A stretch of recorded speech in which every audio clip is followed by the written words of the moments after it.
반갑습니다. 고맙습니다. 지혜를 배우는 시간, 또 은혜를 나누는 시간, 성경 속속 시간이 돌아왔습니다. 감사합니다. 두 분 잘 지내셨죠? 아멘. 아유, 감사합니다. 질문을 또 해야 되겠는데, 지혜로운 삶이 어떤 삶이 지혜로운 삶일까? 우리가 지혜로운 삶은 대해서. 그러니까 남에게 피해 주지 않고 하나님의 말씀을 역행하지 않고 세상 속에서 세상에 찌들지 않게 사는 게 지혜로운 삶이라 생각되지만 정말 힘듭니다. 정말 힘들죠. 지혜로운 마음은 듣는 마음이라고 제가 말씀을 드렸는데, 지혜로운 삶은 제가 생각할 때 그 다른 사람에게서 배울 수 있는 마음가짐. 그게 지혜로운 삶인가 아닌가 이런 생각을 합니다. 근데 이제 나이가 들면서 점점 더 다른 사람에게 배우는 게 쉽지가 않아요.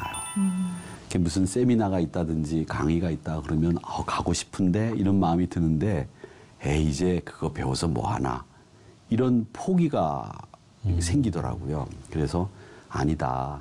지금도 우리가 이 남에게 무언가를 배우지 않으면 안 되겠다 이런 생각을 하는데, 제가 아는 그 선배 목사님인데, 그 목사님은 은퇴하고 난 뒤에 그 영어 학원을 다니기 시작하셨어요. 그래가지고 매일 그 이제 시골 교회에서 은퇴를 하셨는데, 은퇴하신 목사님이 버스를 타고 이제 읍내에 영어 학원을 가시는 거예요. 근데 아이들이 이제 학교 가는 시간에 같이 그 버스를 타고 이제 나가시는데, 왜 버스를 아침에 타게 되면 그 동네 아이들이 다 타잖아요. 근데 그 목사님이 버스 안에서 공부를 하시는 거예요. 영어 단어를 외우시고.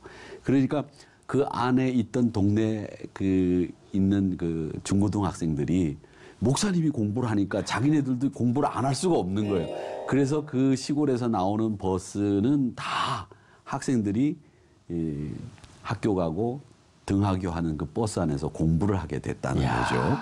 그 다음에 그 목사님이 결국은 그 영어 회화를 자유자재로 구사하는 이제 한 76가지 공부를 계속 하셨는데, 그렇게 배우는 자세를 잃지 않았다는 겁니다.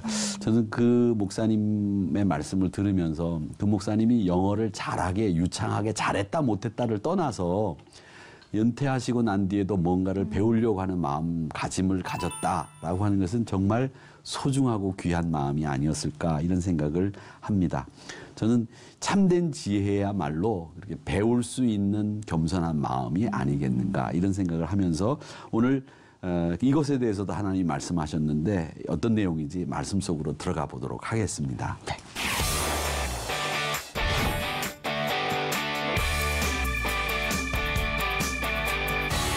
옛날 그 어느 마을에 그 이제 소를 키우시는 농부가 있었습니다. 이제 이분이 매일 이제 하루에 우유 한 통씩을 이제 짰는데, 이 젖소의 우유를 짜는 게 귀찮은 거예요. 매일매일 짜는 게. 그래가지고 이 게으른 농부가 날씨도 덥고 귀찮고 그러니까 나름대로 꾀를 냈습니다. 그래서 매일 한 통씩 우유가 나오니까 매일 짜는 것보다 한 달에 한 번 몰아가지고서 짜면 한 달치가 나올 거다 이렇게 생각을 한 거예요. 그래가지고 한 달 동안 젖을 안 짰어요. 그리고 한 달째 되는 날 몰아서 30통의 우유를 뽑겠다고 달려들었습니다. 어떻게 됐겠습니까? 한 통도 통도 안 나오죠. 예, 젖은 계속 짜야 나오는 건데 안 짜면 말라버리는 거죠. 그 하나님은 우리 성도들이 지혜롭게 살기를 원하십니다. 그래서 지혜로운 사람은 늘 솔로몬의 지혜서인 이 잠언을 우리에게 읽도록 그렇게 말씀도 하시고 또 읽어야 되는데, 야고보서 기자는 뭐라고 얘기했느냐면, 지혜가 부족할 때 후히 주시고 꾸짖지 아니하시는 하나님께 구해라 이렇게 말씀하셨거든요. 특히 오늘 6절 말씀에 보면 게으른 사람은 개미에게 가서 배워라 이렇게 말씀을 하셨습니다. 그렇다고 하면 우리가 개미에게서 배워야 되는 지혜가 뭐냐 이렇게 생각했을 때, 오늘 말씀을 통해서 저희는 개미에게서 3가지를 배우게 되는데, 개미는요 스스로 일한답니다. 스스로. 7절 말씀을 한번 읽어보시면 스스로 일한다고 하는 것을 가르쳐주고 있습니다. 우리 승대 형제님이 읽어주시죠. 네. 개미는 두령도 없고 감독자도 없고 통치자도 없으되. 여기서 두령이라고 하는 말은 우두머리를 얘기하는 옛날 말이죠. 요즘엔 잘 안 쓰는 말인데 요즘에는 뭐 캡틴이라든지 아니면 또 다른 나쁜 말들도 좀 이렇게 쓰는 말들이 있는 것 같던데. 대빵. 예, 네. 그런 말 어떤 말이요? 대빵. 아, 대빵. 네. 네. 아, 그런 말도 있군요. 어쨌든 그런 뜻입니다. 두령이란 말이. 근데 개미는 누가 지시해서 하는 동물이 아니고요.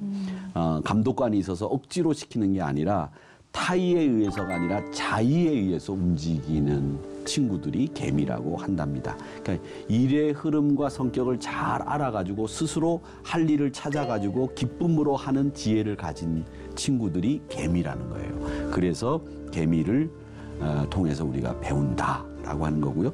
또 개미는 여름 동안 준비를 합니다. 말씀 8절을 보면 뭐라고 돼 있는지 세례자매가 한번 읽어봐 주시기 바랍니다. 먹을 것을 여름 동안에 예비하며 추수 때에 양식을 모으느니라. 아멘. 우리가 잘 아는 이솝 우화에도 보면 그 개미와 배짱이 얘기가 나오지 않습니까?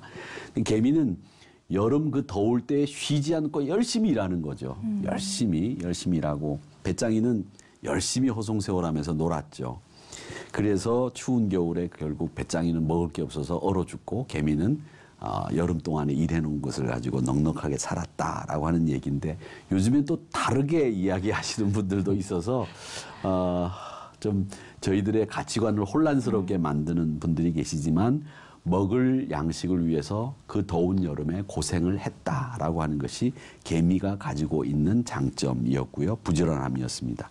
또 개미에 대해서 9절에서부터 11절까지 말씀을 같이 한번 읽어보겠습니다. 9절, 10절 같이 읽어보십시오.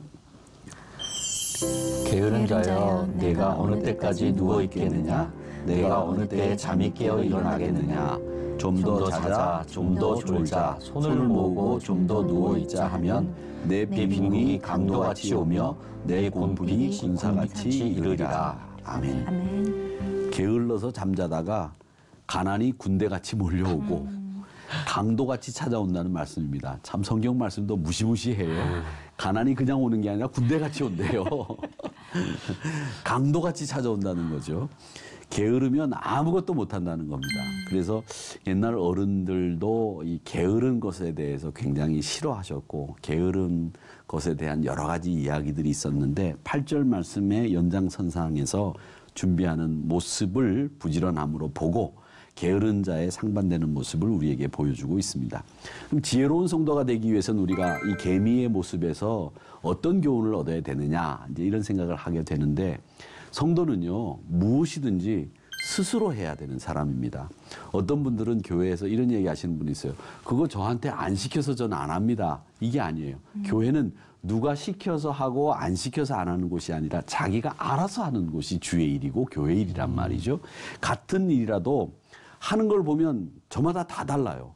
어떤 사람은 억지로 하는 사람이 있는데 그 사람은 종처럼 억지로 하는 사람이 있어요. 어떤 사람은 자원해서 기쁨으로 일하는 사람이 있단 말이죠. 그러니까 주변에서 일하는 사람을 볼 때 자원해서 기쁨으로 일하는 사람을 보는 것도 기쁘고 행복하죠. 그러니까 무슨 일인지 스스로 하는 사람을 보면 자기가 책임지는 사장님들이 다 스스로 하죠. 그렇죠? 네. 그리고 이제 월급 받고 일하시는 분들은 겨우 억지로 자기 할 만큼만 딱 일하고 그 이상은 안 하는. 근데 예전에는 이제 우리가 자기가 할 만큼 하는 게 아니라 자기가 책임을 지고 모든 일을 했는데 요즘은 세상 분위기가 점점 더 자기의 분야에서 자기가 할 만큼만 하고 더 이상 신경을 안 쓰는 그런 일들이 많더라고요. 자원하는 마음으로 스스로 하는 것. 이게 가능성 있는 사람이고 그 사람이 정말 성공하는 사람이죠. 만약에 자기가 맡은 일만 하고 또 맡은 일도 제대로 못하면서 그 일만 하면 그 사람은 결국 그런 일만 하는 사람으로 남고 말지 않습니까? 그러기에 우리가 뭐 먹고 살기 위해서 하는 일이기는 하지만 그러나 인간이라고 하는 것은 책임 있는 행동을 해야 되는 사람들이기 때문에 늘 억지로 하지 말고 피곤하지만 내가 자발적으로 힘을 다해서 일하는 사람들 이런 사람들이 멋진 사람들이 아니겠는가 이런 생각을 해봅니다. 신앙생활도 억지로 하면 복을 못 받아요. 원래 하나님은 인간이 즐겁고 행복하게 살라고 창조를 하셨잖아요. 그러니까 불행하게 살려고 창조하신 거 아니에요. 그러니까 불행하게 살지 마셔야 되고요. 또 어떤 분들은 경건하게 사는 건 말이지 기쁨 없이 사는 걸 경건하게 사는 거라고 생각하시는 분들이 계세요. 그래서 막 얼굴에 힘주고 말이지 이렇게 사는 게 하나님이 기뻐하시는 삶이라고 생각하는데 아니에요. 기쁨으로 사는 거죠. 행복하게 사는 거죠.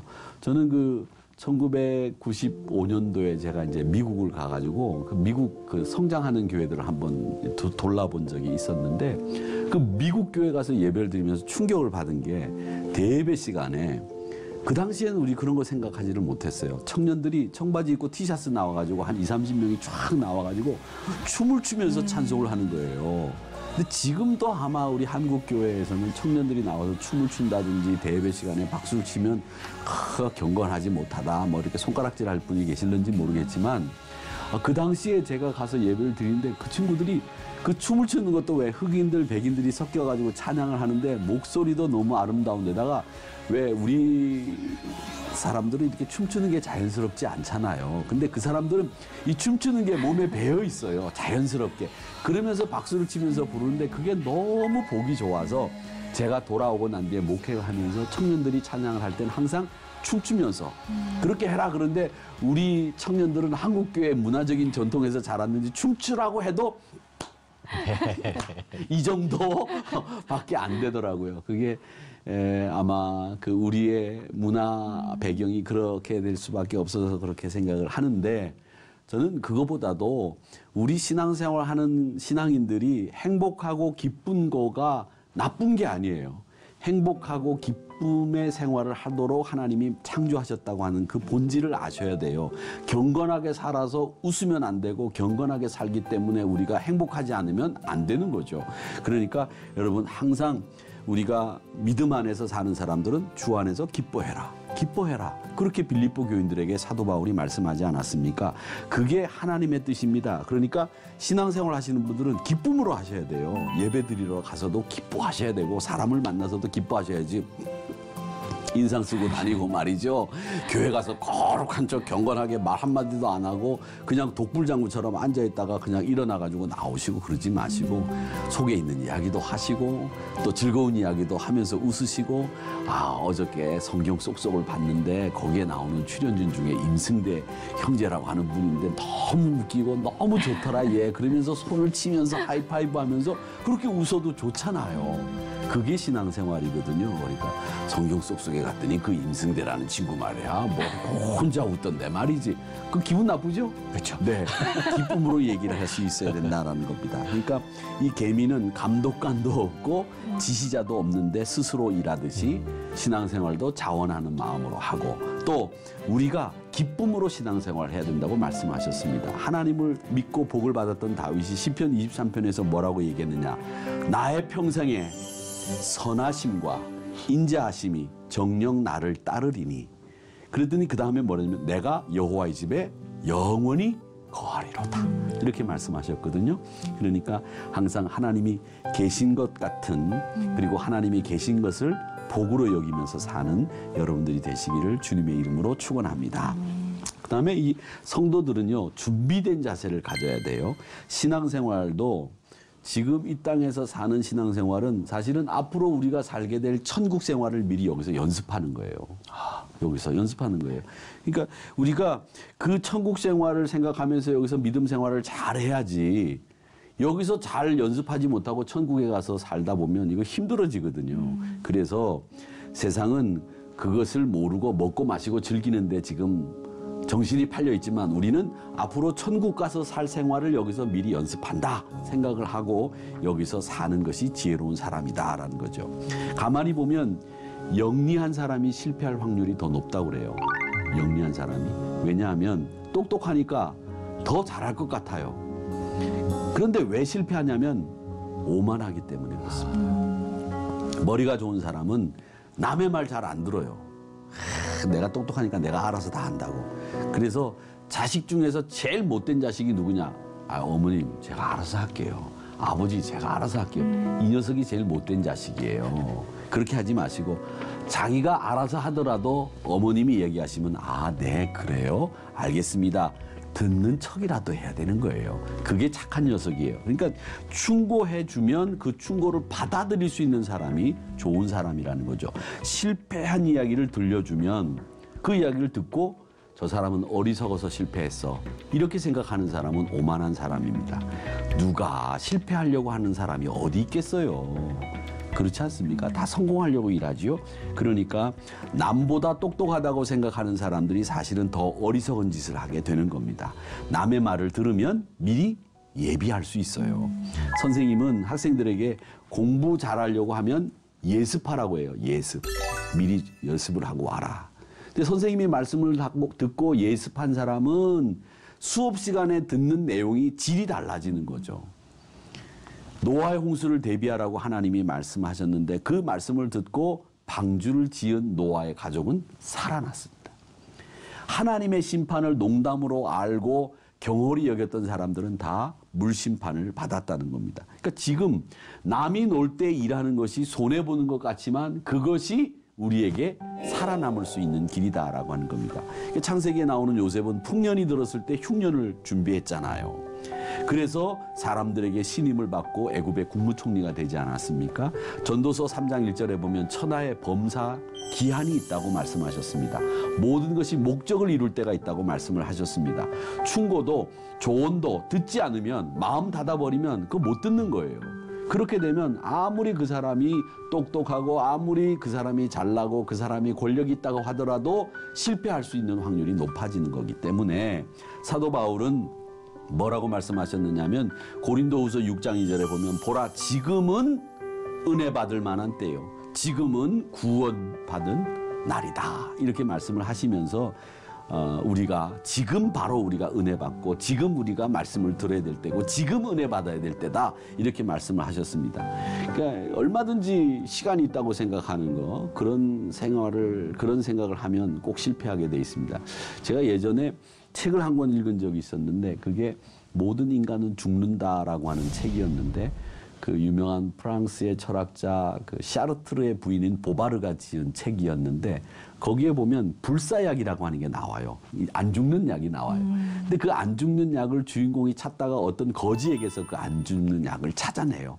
근데 그 거지에게 그 약을 뺏으면서 이렇게 얘기합니다. 왜 너는 이 불사약을 지금까지 들고 있으면서 안 먹었냐? 그랬더니 하는 얘기가 나는 언제든지 먹을 수 있기 때문에 내일 먹으면 되지 이러면서 놀다가 거지가 됐는데도 아직 못 먹고 내일 먹으려고 하고 있다가 뺏기는 겁니다. 이 얘기를 하더라고요.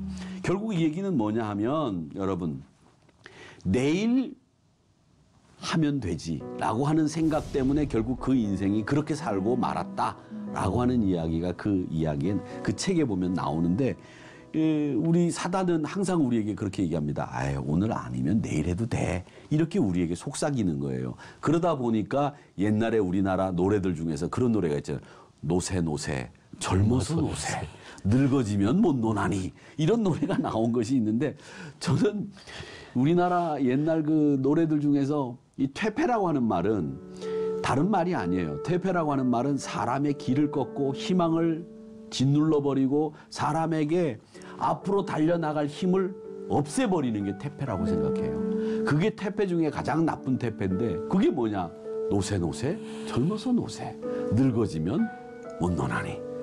그러니까 이 노래를 얼마나 많이 부르면서 우리나라 사람들이 지금 놀아야 된다고 얘기를 했습니까? 지금 놀아야 될 때가 아니라 지금은 일할 때요. 준비할 때라고 하는 겁니다. 그래서 성도들은 부지런히 살아야 됩니다. 돈 버는 것도 땀 흘려 버는 것도 보람이 있습니다. 근데 힘 안 들이고 돈 벌려고 하면 당장은 쉬워 보이죠. 그런데 힘 안 들이고 돈 벌려면 어떻게 됩니까? 횡령해야 되고 속여야 되고 남을 등쳐야 됩니다. 그렇게 하면 힘 안 들이고 돈을 벌 수는 있어요. 근데 그런 사람들이 얼마나 많은지 몰라요. 여러분 등치고 횡령하고 사람 속여서 돈 버는 그런 돈은 내 돈이 아니에요. 그 돈이 내 돈이라고 생각하면 오산입니다. 결국 비참하게 그 인생은 끝나게 돼 있어요. 인과응보라는 말이 괜히 생겼습니까? 자기가 땀 흘려 번 돈이 진짜 돈이고 그게 소중한 거죠. 그 돈이 소중한 게 아니라 내 땀 흘린 게 소중한 거죠. 그게 중요한 건데 이 마귀가 예수님을 시험할 때도 마귀에게 경배하면 세상 만물의 권세를 주겠다고 그렇게 유혹을 하지 않았습니까? 십자가를 지지 않고 쉽게 권력을 주겠다고 마귀가 예수님을 유혹한 거예요. 십자가를 지고 세상을 구원해야 되는 건데 십자가 안 지고 내가 너한테 힘을 줄 테니까 네가 한번 해봐. 넘어갈 수 있잖아요. 그러니까 예수님이 이 유혹에 넘어가시지 뭐 넘어갈 리가 없지만 이런 이야기를 통해서 우리가 교훈을 받아야 됩니다. 발명왕 에디슨이라고 하는 사람은 잠자는 시간 외에는 연구만 했다고 하죠. 에디슨은 일을 즐겨했습니다. 그래서 한 가지를 발명하려면 2,000번 이상 실험했다고 해요. 그만큼 부지런한 에디슨 덕분에 우리가 이런 불도 이렇게 우리가 환한 가운데서 녹화도 하게 됐고 부지런한 사람이 인류의 수많은 공헌을 한 겁니다. 그러니까 기왕이면 일을 하시는데 즐기면서 하자고요. 녹화를 하더라도 우리가 즐기면서 기쁨으로 해야죠. 에이, 안 되죠. 안 되는데 우리가 결국 칭찬과 형벌의 차이는 일을 안 할 수 없어요. 누가 열심히 자원하는 마음으로 했느냐 여기에 차이가 있다고 저는 생각합니다. 성도들이 아무것도 안 하는 거 그건 죄라고 생각합니다. 남들이 기도할 때 기도하지 않으면 죄 짓는 거고요.